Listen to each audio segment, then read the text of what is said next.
yes, you can go out there and enjoy life and create in life and achieve what you want to achieve, but you also want to be able to be happy and connected with contentment and peace and joy in the here and now สวัสดีครับ I'm Point from ค้นพบ What is it that you really want in life? What is it that you truly want in life? Let's take a moment to talk about this today. What is it that we all truly want deep in our heart's desire? It could be said that what we really want in life or out of life or from life is love, is to be loved, to be accepted, to feel that we are good enough, to feel that we are accepted as part of our social group, peer group, friend group, family unit, family group, to feel that we are whole, that we are complete, that we are validated, and that we have fulfillment and meaning. In other words, we are always looking to find happiness. Human behavior in that regard can be seen as just a function of maximizing happiness and pleasure and minimizing pain and suffering. What we do is always a result of our thinking that gets us to think that if we do this, it will be the best way to avoid as much pain and suffering as possible and to attain or gain or achieve as much happiness and pleasure as possible. That's one way to look at it in a nutshell. But isn't it interesting that we are often led to believe to look for ourselves or to find happiness or to find love or fulfillment in outside external factors. We're always looking to complete ourselves in external things, in possessions, in material possessions, right? Such as we're looking to find happiness or fulfillment or to find love and acceptance because we think that once we have achieved the financial success, then those things will fall into place. Then we'll get the love, acceptance, validation. Once we get that dream house, dream car, things will fall into place. Once we get that dream relationship, the dream girlfriend, dream boyfriend, dream husband, dream wife, then things will fall into place and we'll get happiness, love, acceptance, validation. Once we get that social economic status, whether it is that we hold a prestigious job title or we are working in a prestigious company or anything for that matter, then we will feel happy, complete, and whole. And the list goes on. Now, this is not to deny the importance of desire or ambition. This is not to deny the importance of goals, right? But this is to take a step back, pause, and really consider the reason why we do things. Because if you tie your sense of the hope in finding happiness in something outside yourself, thinking that the attainment of that goal will bring about your happiness, then unfortunately you will be disappointed rather quickly once you have attained that thing. No matter how rich you become, no matter how successful, no matter how famous, no matter how much you have in terms of your possession, no matter your relationships, right? If you depend on outside external things to make you happy, if you depend on your friends, your family, your partner to make you happy, to complete you, then you will oftentimes be met with a lot of disappointment. Now, why is that the case? Right? See, happiness has to come from within, and that's what I want to share in today's video. Happiness must come from within. What does it mean, happiness must come from within?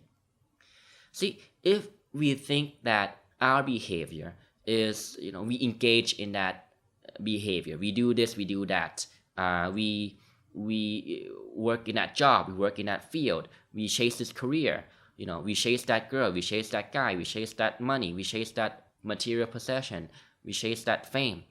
We think that those things will make us feel happy and complete. But the moment you do that, you are also putting a condition on yourself. You're setting a very strict condition on yourself. In order to allow yourself to be happy, you must meet that financial milestone, have that house, have that car, have that girlfriend, that boyfriend, have that job title, have that social status. The list goes on. You see, it's a very limited way of approaching life. That's what I'm trying to say.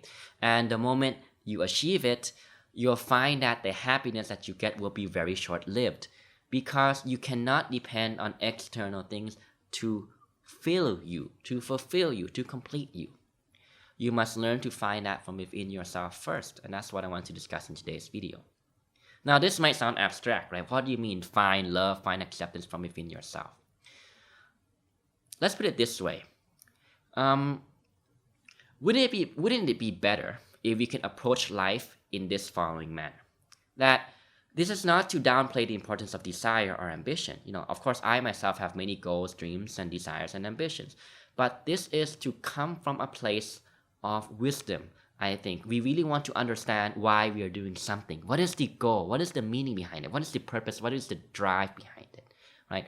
We want to be able to approach life in a way that, yes, if we achieve those things, there will be a nice added bonus, the topping on the ice cream, the topping on the cake, that helps us to be happy, but that we are not attached to that too much, or that we do not depend on that too much in order to be happy. You see, you want to be joyful. You want to be able to be a joyful human being, a happy human being, right? Generally speaking, right? A positive human being, a joyful and optimistic human being, no matter where you go, you see? And no matter what you have, right? And I think that's a very powerful way to approach life, because if you approach life this way, you will feel empowered, you will feel in control, you will feel powerful, you will feel lovable, you will feel likable, you will feel that you are a worthy human being no matter where you go, no matter what you have, no matter what you get, no matter what you achieve, or no matter what you don't achieve, because joyfulness is radiating from within you. Now, how do we achieve that? Well, a reflection that I want to share today is there are two ways to look at this, but ultimately they're the same thing. Number one is we want to study our own psychology, really get to understand ourselves better. And that means developing genuine, strong, healthy, high self-esteem, which I've talked about in previous videos. And that means developing genuine, strong psychological foundations.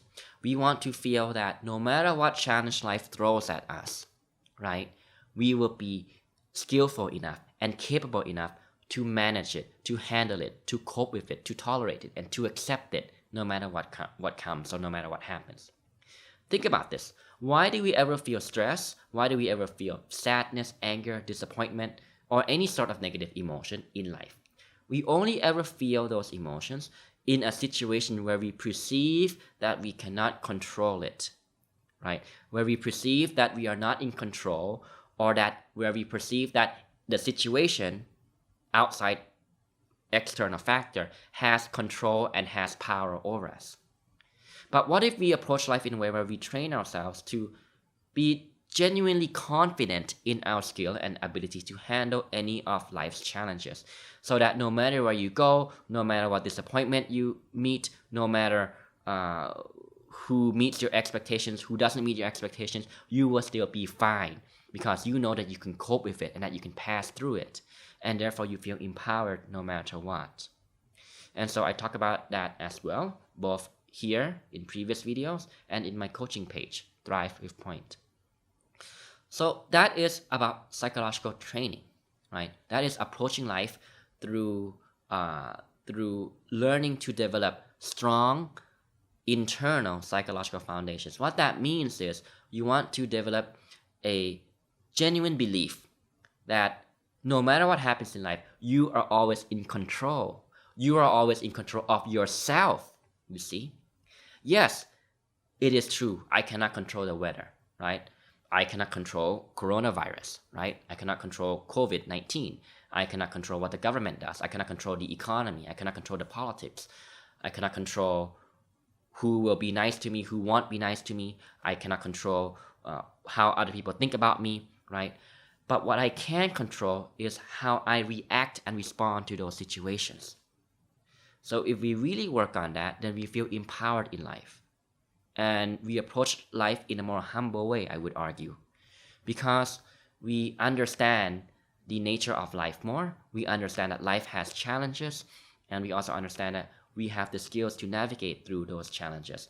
And we start to develop a perspective that the meaning from life is learning how to manage life in a skillful way, right? The meaning and the sense of genuine self-esteem, genuine self-confidence, the sense of empowerment or positivity, or the sense of reward that you get from knowing that you are able to respond effectively to all life situations, no matter what it throws at you, no matter what challenge life throws at you. That really gets you to feel empowered and feel in control of your life. And somebody who is able to achieve that is said to be somebody who is really thriving in life, is somebody who is really living life per se, right? Living life to the full, doing the best with what they've got in each and every day, and feeling content and feeling happy knowing that they have tried and done their best. See, so that's also one way to approach life in a, I would argue, very, very optimistic and very empowered way. But if we combine this, which is psychological practice, psychological training, if we combine this with what the wise teachers are saying, right, about, say, being happy and content in the here and now, being in touch with the present moment, right, then this is the realm of, say, practicing meditation, practicing self-awareness, building your self-awareness, being mindful of what your mind is doing in each and every moment. What does that mean? Well, it means developing self-insight through contemplation, through self-reflection, through meditation, to understand the nature of your mind more, which I often talk about in many of my previous videos. And what we often learn through this is we learn to cultivate awareness, which leads to the cultivation of wisdom. And we begin to see that most of our suffering is self-created. We create most of our suffering through our own mental judgments and mental narrative and thinking that is based on judgments, likes and dislikes. I like this, I don't like this, this is good, this is bad, this is me, this is mine. You know, whatever is me and whatever is mine, I must protect, I must like, I feel some sense of ownership over it. Whatever is not me, whatever is not mine, I must get out of my way. You know, it is an enemy, it is a threat to me.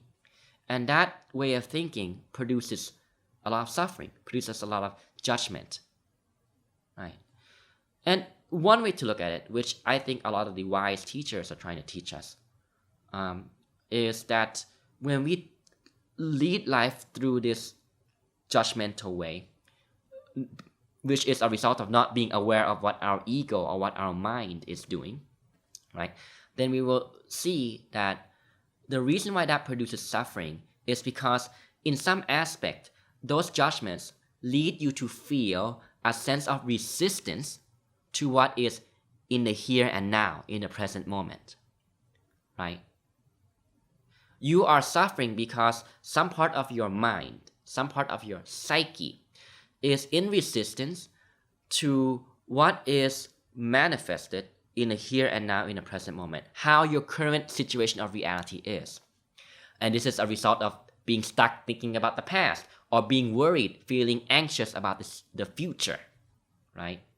I'm worried about how this whole situation is going to play out with the pandemic, therefore I suffer. I regret about what I did to my previous relationships in the past, therefore I suffer. I hate how the government is managing the pandemic. I hate how the economy is. I hate how now we're struggling economically.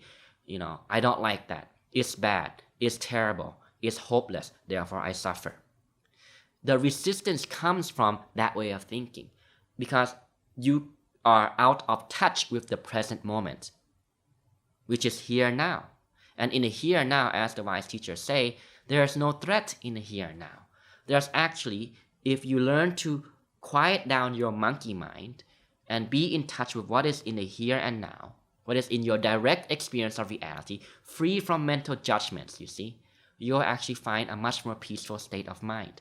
And out of that comes genuine joyfulness and contentment and happiness. Now, of course, this can be, easier said than done, and I myself am still learning about this too. I struggle with this on a daily basis, very much as well. But I think what I want to share in today's video is food for thought, that how we approach life is very important, right? It's not about achieving something, but it's actually about the journey. It's about how you achieve it. It's about your approach and attitude towards it. It's about what the journey of growth means to you as well, not just the result, you see. You don't want to find yourself or find happiness or find completeness in something outside, something external, because that means you set a condition for yourself to be happy. And that's that route very quickly leads to disappointment. But you want to learn to train your psychology to develop genuine high self-esteem, genuine high self-confidence, genuine sense of empowerment and trust in your capabilities to handle life's difficulties and to achieve your dreams and to achieve your goals, and to handle failures and setbacks in a healthy way. You want to develop a mindset that is able to genuinely believe these qualities that I have just elaborated. At the same time, you also want to learn from what the wise teachers are saying. Learn to be in touch with the present moment, so that, yes, you can go out there and enjoy life and create in life and achieve what you want to achieve, but you also want to be able to be happy and connected with contentment and peace and joy in the here and now. And I think those two go well together, which is what I wanted to share in today's video as a small reflection. Again, this is a long life learning journey. I too am very much just a beginner in this journey as well. I struggle as well in some days. Not every day is a good day, not every day is a happy day. But what you want to learn to do is you want to learn to bring your mind back to the present moment. Bring your mind back to a powerful, helpful, kind, compassionate mindset. You want to learn how to relate to the problems in life. And I use quotations like that for problems, because problems is just actually a projection of your mind anyways. But you want to learn to develop a healthy relationship in how you look at obstacles or problems or setbacks or failures. At the same time, you want to learn to develop a healthy relationship in the here and now with the present moment. And that comes through cultivating meditation awareness, meditation self-insight through meditation practice. Okay? And this takes training, this takes practice. So don't be discouraged. Another thing I want to mention is that I see that a lot of people get discouraged because they might try contemplation, they might try self-reflection, they might try meditation for a bit, but then they see that their mind is jumping around here and there, never still, and they feel disheartened by that. They feel disencouraged by that, and they give up. But actually, you're on the right track. The fact that you see how your mind is always jumping around shows that you are beginning to have an awareness of the nature of your mind. So you are on the right track. Just keep going. Okay? We're not going to be perfect overnight. And what is perfect anyways? But we can always learn and continue to grow with each and every day. And I think that's the point. Once you share this in today's video, I hope it was valuable for you. If you liked the video, please give a like and a thumbs up, and subscribe to my channel if you're watching on YouTube. Okay, and don't forget, I'm on other social media platforms, both here on Konpop and both in my other page as well, Thrive with Point, my coaching page. Information should be on the screen now. Thanks for watching. I'll see you next week. สวัสดีครับ